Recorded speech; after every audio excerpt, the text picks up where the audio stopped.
네, 오늘은 맥주 감사주의입니다.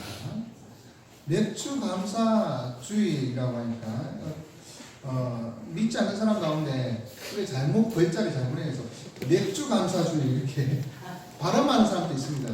믿는 사람들 중에서도 맥주 감사주의, 맥주가 생긴 것에 감사하는 말이 아닙니다. 이 맥주라는 것은 보리, 추수 이런 의미였어. 맥주, 보리, 추수. 근데 이제 엄밀하게 말하면 보리와 밀의 추수를 기념하는 그러한 절기입니다. 구약의 맥주절은 다른 말로 오순절이라고도 불렀습니다. 이 오순절은 신약에서 성령 강림주의로 이렇게 지키게 바뀌어졌습니다. 그래서 어떤 일들은 주보 1면에도 제가 기록했습니다만 6월절을 우리가 지키지 아니하고 예수님의 죽으심과 부활을 지키는 그 부활절로, 고난주간과 부활절로 그렇게 지키는 것처럼 이 맥주절도 오순절이니까 이건 성령 강림이 임하신 것이니까 성령 강림절로 지켜야 한다. 따로 맥주절을 지키지 않아야 한다. 라고 말씀하시는 분들이 종종 계십니다. 하지만 저는 이 오순절이 원래 이스라엘 백성이 출애굽해서 시내산에서 하나님의 말씀을 받은 그 계명을 받은 것을 기념하는 그러한 의미도 갖고 있거든요.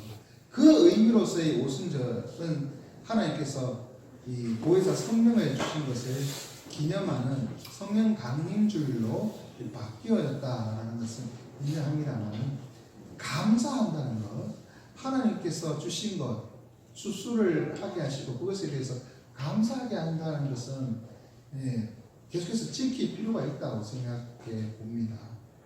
그래서 감사의 의미가 계속해서 그 의미는 퇴색되어서는 안 된다는 것이죠.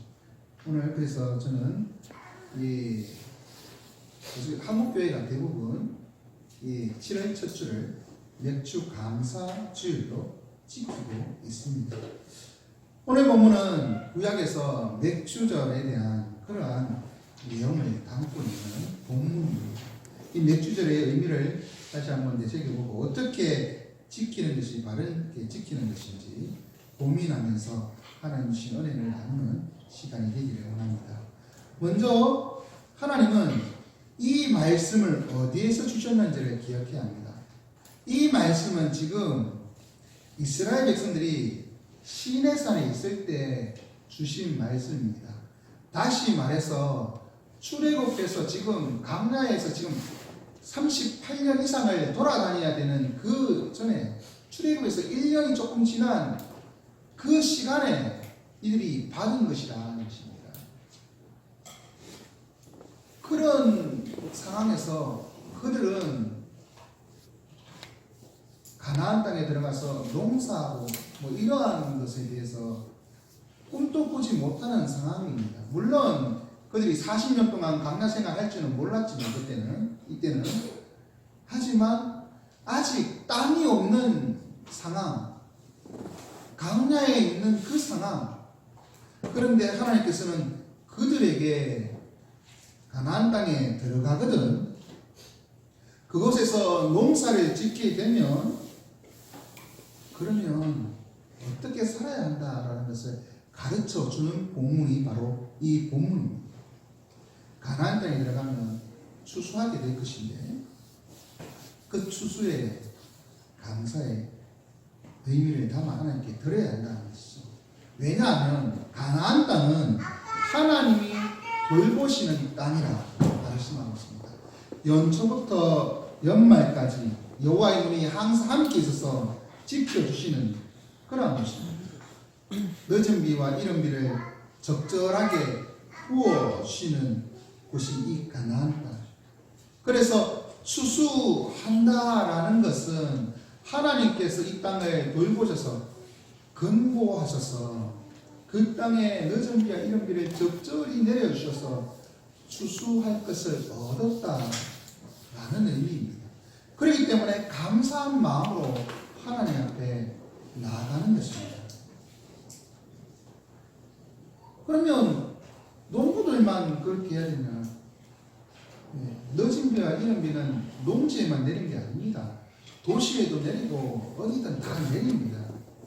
동일하게 우리는 비록 농사는 짓지 않아도 같은 마음으로 살아야 합니다. 농부들이 거둔 것들을 우리는 먹지 않습니까? 요즘 뭐 수박철인 것 같은데 수박 많이 나오잖아요. 농부들이 수박 거두잖아요. 우리는 그것을 사서 싸게 먹지 않습니까? 그것입니다. 이렇게 모든 것에 하나님의 은혜가 하나님께서 권고해 주셔서 이것을 거두었다. 그럼 감사함으로 나아가는 것이 바로 맥주절입니다. 그런데 이렇게 밀주수하고 이렇게 하다 보면 힘들지 않겠습니까? 특별히 가나안 땅, 그 비도 안 나오고 이렇게 무더운 나라에서 작년보다 곡식이 밀이 덜 거듭네, 뭐 무덥네, 더워서 짜증나네, 뭐 이렇게 불평불만하면서 농사 지으면 과연 하나님께서 기뻐하시겠습니까? 아니 그렇게 불평불만하면서 거두는 사람이 과연 하나님께 감사하는 마음이 있겠습니까? 감사하는 마음은 없는 것이고 오히려 불평하는 마음으로 나가는 그들에게 하나님은 저 같으면 짜증나서 내년에는 더 덥게 해주겠다. 요번에는 38도였으면 내년에는 한 40도가 기본으로 해주겠다. 이런 마음이 갖고 있습니다. 제가 하나님이 아닌 게 다행입니다. 하나님이 그래도 기뻐하지 않으십니다. 불평보다 감사해야 합니다. 요즘 나라 경제가 힘들다고 하지 않습니까? 여러분들 살림살이 많이 힘들지 않습니까? 그럼에도 우리는 이 감사절을 맞이하여 불평하기보다는 그럼에도 불구하고 감사해야 합니다. 어렵다는데 그래도 굶주리지 않고 그래도 살아왔잖아요. 언제도 살아왔잖아요. 건강하게 지내왔지 않습니까? 그런 감사해야죠. 그런 감사함으로 하나님께 나아가는 그런 저희가 되기를 원합니다. 그런데 이 맥주절은 추수의 의미가 있지만 맥주절 앞서서 또 추수의 의미를 담은 절기가 있습니다. 오늘 본문 앞에 보면 11절에 보면 10절 11절에 보면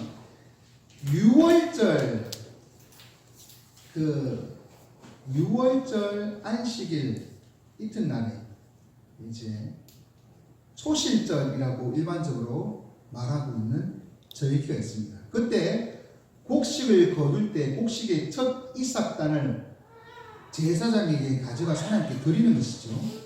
하나님께 첫 이삭단을 드리는 그러한 절기가 6월절 안식일 후 첫날에 있습니다. 그래서 6월절이 이스라엘 백성들이 구원받은 출애굽한 것을 기념하는 절기이기도 하지만 연달아 무슨 의미가 있냐면 추수의 의미가 있다는 것이죠. 이 6월절은 이 보리 추수를 시작하는 절기인 그 날입니다. 그래서 보리 첫 단을 하나님께 나아가 드리는 것입니다. 그로부터 50일째 되는 날이 이 맥추절인 것이죠. 이때는 이 50일 동안 보리 추수가 대충 끝나는 때입니다. 그리고 새롭게 밀 추수를 시작하는 시기입니다. 그래서 이 맥추절은 말 그대로 이제 추수의 의미를 담고 있습니다. 뿐만 아니라 유대인의 달력으로 7월달에 되면 초막절이 있습니다.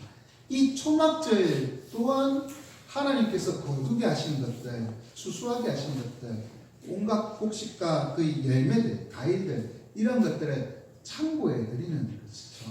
거두어서 하나님께 드리는 그런 의미를 갖고 있습니다. 진정한 추수 감사의 의미를 갖고 있는 것이 초막절입니다. 이러한 유대인의 절기들은 다 이 곡식 거두는 그 감사와 함께 맞물려 돌아간다는 것을 보여주고 있습니다. 그러므로 이스라엘 백성들은 이 절기 때마다 항상 하나님 앞에 감사하는 마음으로 살아가게 되는 것이죠. 특별히 이 맥주절은 우리 추수를 끝내고 난 후에 새로운 곡식, 새로운 곡물, 미를 거두면서 그것을 통해서 하나님께 감사하는 그러한 절기로서 하나님께서 이 참 척박하고 이 무덥고 이 뭐 아무것도 없는 것 같은 이 땅에 하나님께서 곡식을 계속해서 연달아 주신다는 것을 깨닫고 감사하는 날입니다. 하나님께서 기억하셔서 늦은 비와 이른 비를 적절하게 부어주셔서 우리 추수를 하고 미일 추수를 한다는 그 고백으로 드리는 것이 이 맥주절인 것입니다. 이러한 얘기를 듣는 이스라엘 백성들 광야에서 들으면 참 상상 속의 얘기입니다. 꿈과 같은 얘기입니다. 지금 먹을 것이 없어서 뭐 불평하다가 만나 기우 먹고 살아가는, 물론 이제 많이 먹겠죠. 이제 맛있게 먹겠지만 하여튼 만나 먹고 살아가고 있는, 아무것도 먹을 것이 없는, 그 외에는 먹을 것이 없는 이들. 그런데 하나님의 말씀은 가면 수수할 것이 절기 때마다 있다. 그 얘기를 들으면서 그들은 무슨 생각을 하시겠습니까? 하겠습니까?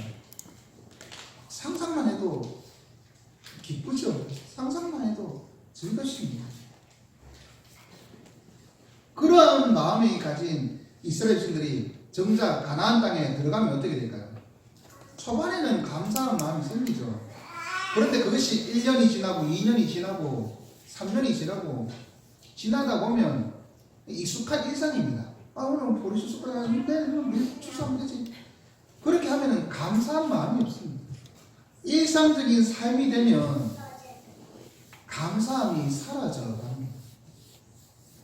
이것이 문제입니다. 상상만 할 때는 그것이 기적 같은 일인데 실제로 살아가면 평범하고 감사한지 모르는 그러한 상황들. 우리는 이러한 일상 속에서 감사함을 잃어가고 있는 모습은 살고 있지 않습니까? 아무 사고 없이 편안하게 살고 있는 것이 기적입니다. 저는 조금 놀라는 게 있습니다만 예수전도협회 김기동 목사, 그 2단 김기동 목사가 아닙니다. 이름이 같은 다른 이제 목사님인데 그분이 집사 시절에 간증하는 것을 들었습니다. 간증을 들었는데 주일날 강원도 저쪽에 놀러 가다가 마주오는 차랑 부딪혔다는 거예요. 부딪혀가지고 차 박살나고 병원에 실려가고 뭐 그러는데 죽지 않고 살아났다는 거예요. 그때부터 차 타고 가면서 자기랑 안 부딪히고 지나가는 차를 보면서 할렐루야 감사합니다 감사합니다. 평상시에는 뭐 차 지나가면 그냥 지나가는 거죠. 그런데 한번 크게 사고 당하고 난 후에 자기랑 안 부딪히고 옆으로 지나가는 차들마다 하나님께 감사하는 마음으로 살았다. 그런 간증을 들은 적이 있습니다. 그게 기적인 거예요. 평상시 우리가 못 느끼는 일상 속에 느끼지 못하는 기적을 우리는 날마다 맛보고 있는데 그 날마다 맛보는 것을 감사하지 못한다는 것이죠. 그렇게 하면 안 됩니다. 이것이 일상적이고 평범하더라도 감사하는 삶을 살아야 합니다. 그리고 이 추수 때가 되면 일손이 부족하지 않습니까? 사람이 손이 10개라도 부족한 시기가 됩니다. 정말 일손이 필요합니다. 그런데 그 곡식 거두는 이때 하나님은 이날에 성회로 모이라고 말합니다. 중요한 순간에 성회로 모입니다. 이 성회는 오순절 또한 그 다음날인 것이죠. 그래서 오순절인 것이죠. 근데 오순절 전날이 뭐냐면 안식일입니다. 오순절에는 성회로 모입니다. 일하지 말고 성회로 모이라는 것이죠. 그럼 뭡니까? 안식일이 있고 또 안식일 같은 절기가 있습니다. 이 절기는 6월절, 오순절 이런 절기들은 안식일 개념과 똑같은 그런 날입니다. 그래서 크게 보면 안식일입니다. 안식일 다음 날 또 오순절이라는 절기 안식일. 이틀 연달아 일을 하지 않습니다. 성회로 모입니다. 가뜩이나 지금 수소해야 되는데 도리도 다 끝내야 되고 지금 일도 시작해야 되는 이 시기에 이렇게 바쁜데 이러한 생각을 하기 쉽습니다. 바쁜데 제사는 그런 생각하기 된다는 것이죠. 그런데 하나님은 수수하기보다 먼저 성회로 모이라고 말하고 있습니다. 바빠도 하나님께 감사하는 것이 먼저다는 것이죠. 그것보다 더 바쁜 일은 없다라고 말하고 있는 것입니다. 우리는 하나님께 나가 예배드리는 것보다 더 중요한 일은 없어야 합니다. 제가 실제로 경험한 일입니다. 예전에도 한번 말씀드린 적이 있는데요. 저는 이제 신학교에 들어가기 전에 SFC 간사 사역을 했습니다. 그 간사 사역을 하면서 전도사처럼 사역을 했는데요. 논산에 있는 어떤 교회에서 사역을 했습니다. 논산에 있는 그 교회에 집사님 4분이 계셨는데요. 아드님은 우리 교단 목사님이시죠. 근데 이분이 평상시에는 새벽 기도도 열심히 잘 나오십니다. 그런데 어느 한 시즌이 되면 교회에 새벽이든 뭐든 주일이도 얼굴을 볼 수가 없습니다. 그 시기가 언제냐면 딸기 논산 딸기가 유명하잖아요. 딸기를 해야 되는데 딸기는 월요일날 출하를 하잖아요. 월요일날 출하를 하면 주일날 딸기를 따서 출하를 해야 됩니다. 토요일날 따놓으면 이게 지금 상품 가치가 없어요. 그러니 토요일날은 뭐를 좀 쉬더라도 주일날은 무조건 하루 새벽부터 계속 딸기 따는 일만 하시는 거예요. 그 일만 하시는 거예요. 4월달, 5월달 아무튼 그냥 그 정도 되는 것 같습니다. 교회에서 전혀 볼 수 없습니다.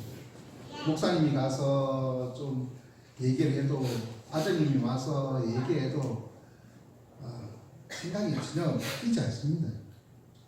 나중에 제가 한 10년이 지나가지고 제가 한번 그 교회에 설교하러 간 적이 있었는데 그때는 이제 딸기 농사를 접으셨다 이렇게 하셨거든요.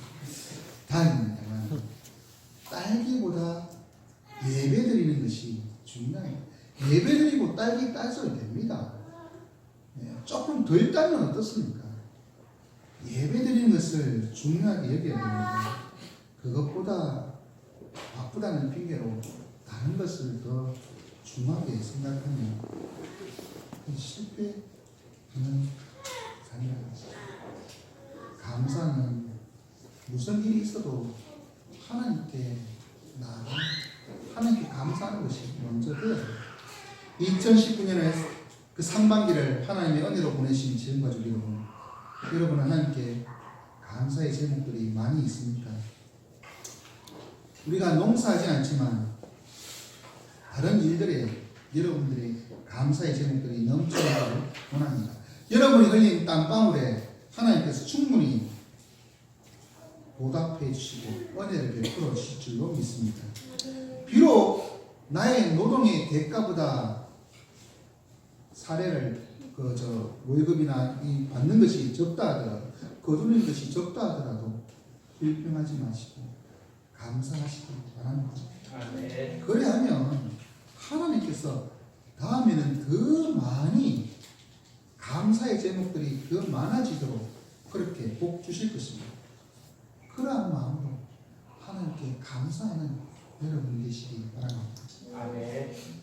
근데 이렇게 감사하는 이 맥주절 이 날은 또 하나님께 거둔 것을 드리는 날입니다.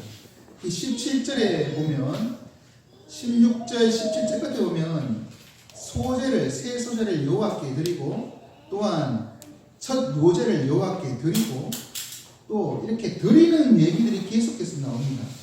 하나님께 드리는 것이죠. 특별히 이 소제를 드린다는 것은 곡식을 불태워 드리는 것입니다.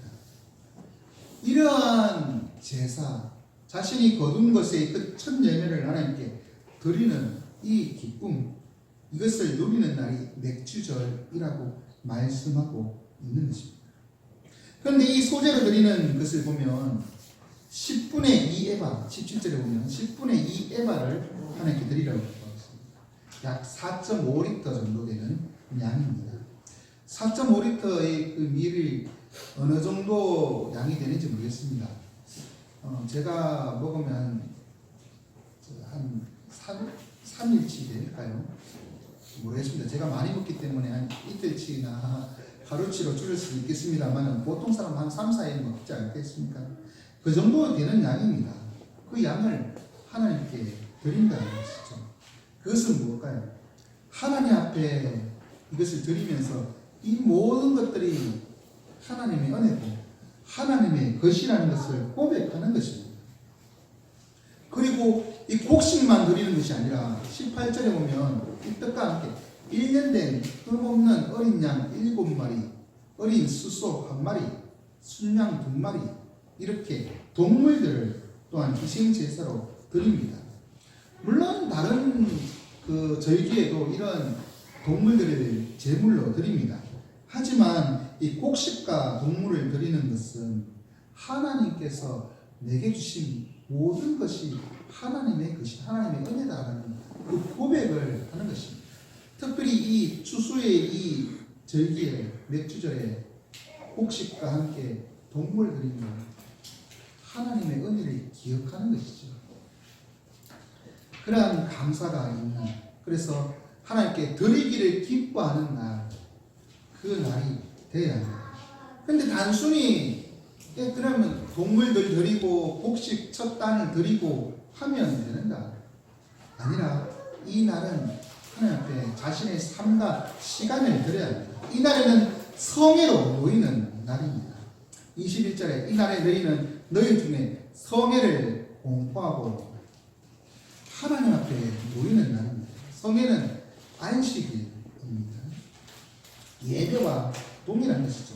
그날에는 아무 노동하지 아니하고 하나님께 제사를 드립니다. 다시 말해서 자신의 삶과 시간을 하나님께 드리는 것입니다. 노동하지 않는다는 것, 아까 말씀드린 것처럼 자신의 신뢰는 지금 곡식을 안 거두어도 하나님께서 책임져 주신다. 하루 일 안 해도 하나님께서 곡식 안전하게 해주시고 또한 제때 거두게 해주신다. 그러한 고백입니다. 하나님께 제사 드리고 또한 하나님 앞에 성회로 모여서 예배 드리고 이러한 것이 기쁨이다. 그래서 나의 시간을 즐거이 추수하는 데 정신을 팔지 아니하고 하나님께 투자하는, 하나님께 나아가는 것, 그것이 맥주절 감사는 결국 안식일이죠. 예배는 자신의 시간을 기꺼이 하나님께 드리는 시간입니다. 이것이 오늘날 주일에도 그대로 적용되어야 합니다. 그대로 적용하시면 하나님께서 기뻐하실 것입니다. 중요한 것은 하나님의 영광을 위하는 것이라는 것이죠. 아무런 노동하지 않고 빙둥빙둥 놀면서 안식에 지켰다 이렇게 말할 수 없지 않습니까? 하나님께 예배드리는 것, 하나님의 은혜를 기억하고 감사하는 것, 그것이 우리의 성의 곧 안식일 주일을 지키는 자의 모습입니다. 이렇게 안식일을 참 성회를 모이면서 그 맥주절을 지킵니다. 그러면서 이 절기에는 특별히 또한 화목제를 하나님께 드리라고 말하고 있습니다. 19절에 보면 순영소 하나로 속죄제를 드리고 1년 된 어린 순양 2마리로 화목제를 드리라 이렇게 말하고 있다는 것이죠. 화목제가 무엇입니까? 하나님과 인간의 사이의 그 화목을 위한 제사입니다. 관계를 회복시키는 것이죠. 추수의 의미를 담고 있는 이때에 추수하면서 하나님이 우리를 지켜주셨다. 하나님이 우리와 함께 하신다. 하나님이 여전히 우리의 하나님이시다. 그것을 고백하면서 자신의 죄를 회개하며 속죄제를 드립니다. 그것과 함께 하나님이 우리와 화목하십니다. 하나님께 우리가 하나님께 나대를 원합니다. 그러한 마음으로 화목의 메시지를 담고 이 제사를 드리는 것입니다. 하나님은 이 제사를 요구하고 있습니다. 나는 너희와 화목하기를 원합니다. 너희의 하나님이 되기를 원합니다. 너희를 지켜주시고 너희를 필요한 모든 것들을 채워주는 하나님이기를 원합니다. 그 말씀을 하고 있는 것입니다. 만약 하나님께서 이스라엘 백성들을 버리신다면 추수할 수 있겠습니까? 그런 축복은 누리지 못할 것입니다. 하나님께서 우리와 화목하기를 원하신다는 것이죠. 이것이 신약 시대에는 어떻게 나갑니까? 우리와 화목하기 위하여 우리에게 성령을 보내오신 것이죠. 성령을 통하여 우리는 하나님의 백성으로 살아가게끔 해주십니다. 이것이 예수 그리스도를 통한 그 화목제물 되신 예수 그리스도를 통한 그 화목의 역사를, 그 경험을 우리는 성령 안에서 누리게 되는 것입니다. 이러한 의미를 담는 것입니다. 화목의 그 기쁨을 누리는 여러분 되시기 바랍니다. 하나님께 기쁨으로 나오는 우리 지금까지 여러분, 자신의 삶을 하나님께 드리고 있습니까? 시간과 재물을 하나님께 기꺼이 드리고 있습니까? 하나님께 삶과 시간을 드리는 것은 하나님 없이는 살 수 없다는 고백입니다. 하나님은 우리에게 축복해 주실 뿐만 아니라 우리와 화목을 위하여 그 아들 예수 그리스도를 보내오시고 또한 지금 우리에게 성령을 부어 주십니다. 이러한 축복을 받았는데 우리는 하나님 앞에 나의 것, 재물, 시간, 몸을 드리는 것이 아깝다고 생각합니다. 그럼 과연 하나님 기뻐하실까요? 하나님께 드리는 것 아깝지 않다. 기쁜 마음으로 드리시는 여러분 되시기 바랍니다. 그런데 이 맥주주는 또한 하나님께 감사하고 하나님께 드리는 날일 뿐만 아니라 이웃과 함께하는 날이라고 말씀하고 있습니다. 22절에 보면 이때 이스라엘 백성들이 지켜야 할 규칙이 나옵니다. 추수할 때 지켜야 할 규칙. 땅에 곡물을 벨 때 밭 모퉁이까지 다 베지 말고 떨어진 것은 줍지 말고 이렇게 규칙이 나옵니다.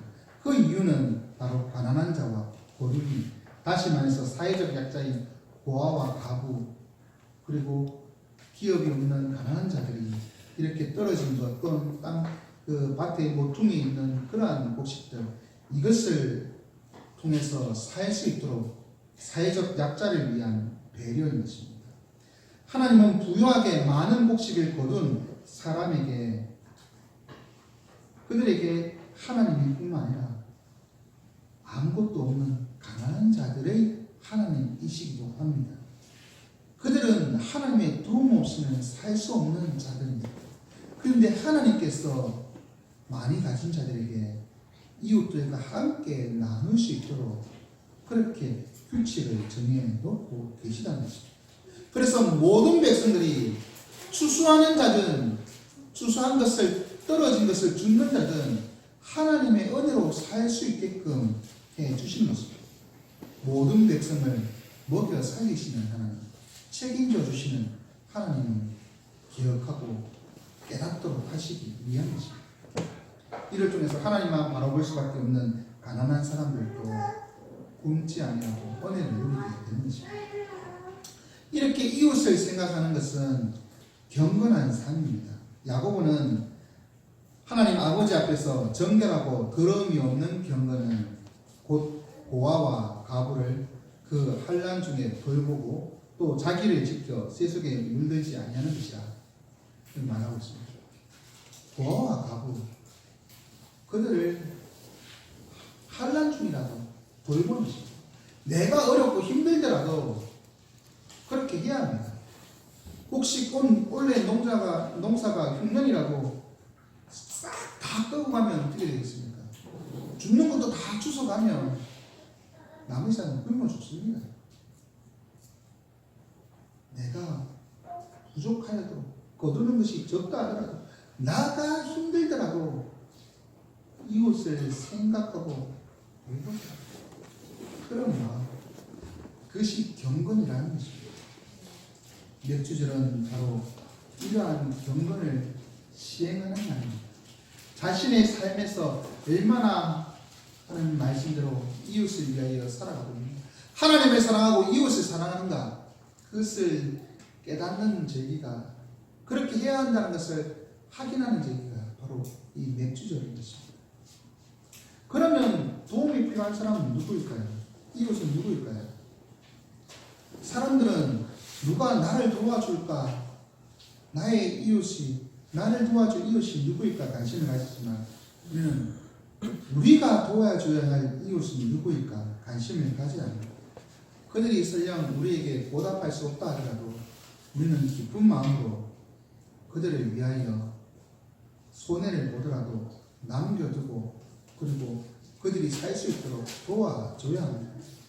그렇게 하면 하나님께서는 더 풍성하게 은혜를 베풀어 주십니다. 이 모퉁이 것 없어도 살 수 있습니다. 하나님이 지켜주시면 살 수 있습니다. 떨어진 것 주지 않아도 살 수 있습니다. 이것으로 내년 씨를 뿌릴 것 남겨두고 먹을 것 남겨두고 먹고 해도 부족하지 않을 것입니다. 하나님 부족하더라도 하나님께서 어떻게든 챙겨주실 것입니다. 그러한 믿음이 있으면 하나님께서 내년에는 더 많이 거두게 하실 것이라는 것입니다. 그러니 하나님 앞에서 경건하게 살아가기를 원합니다. 그리고 이웃을 돌보기를 원합니다. 하나님이 우리의 모든 것들을 채워주실 것을 기대하면서 그렇게 살아가면 반드시 하나님은 우리에게 은혜를 베풀어 주십니다. 그러니 나를 도와줄 이웃을 찾기보다 내가 도와야 할 이웃이 어디 있는지를 찾는 성도들이 계시기 바랍니다. 이웃을 사랑하는 자는 하나님께서 사랑해 주시고 하나님께서 잘했다고 칭찬해 주실 것입니다. 이웃을 사랑으로 섬기기 원하시는 지원가족 여러분, 여러분 하나님의 축복을 누리고 있습니까? 누구와 함께 누리고 있습니까? 나만 누리고 있다면 그것을 이웃에게도 확대시키기 바랍니다. 가족으로는 부족합니다. 가족도 이웃이라고 하면 이웃이지만 가족이 아닌, 친척이 아닌 다른 사람들, 도움이 필요한 사람들, 그 이웃과도 나눌 수 있기를 바랍니다. 하나님의 도움을 필요로 하는 자들, 하나님께서 도와주시기를 간절한 마음으로 기도하는 자들에게 하나님의 돕는 손길이 되어서 도와주시면 하나님께서 여러분에게 큰 축복을 내려주실 것입니다. 그래서 누구나 하나님의 은혜로 살아가는 공평한 사회, 하나님의 은혜가 넘치는 사회, 축복이 넘치는 사회 꿈꾸시는 그러한 여러분 되시기 바랍니다. 이제 말씀을 읽겠습니다. 맥주절은 단순히 감사하는 절기가 아닙니다. 하나님께서 지켜주신 것, 반년간 지켜주신 것에 감사하는 절기이지만 우리의 모든 것이 하나님의 것이라는 것을 고백하는 절기이고, 또한 그것을 통하여 하나님과 화목하며 이웃을 섬기는 절기인 것입니다. 이것을 통하여 하나님이 우리의 주가 되시고 우리의 모든 것들을 채워주실 뿐만 아니라 나와 함께한 이웃이 한 공동체로서 하나님 앞에 동일한 마음으로 나갈 수 있음을 고백하는 그러한 절기인 것입니다. 그러한 감사의 마음이 여러분 속에 가득하기를 원합니다. 하나님의 이름으로 다른 사람을 돕고 하나님의 이름으로 축복할 때 그 축복이 여러분에게로 되돌아오는 놀라운 기적들을 맛보시기 바랍니다. 자, 어린이 여러분,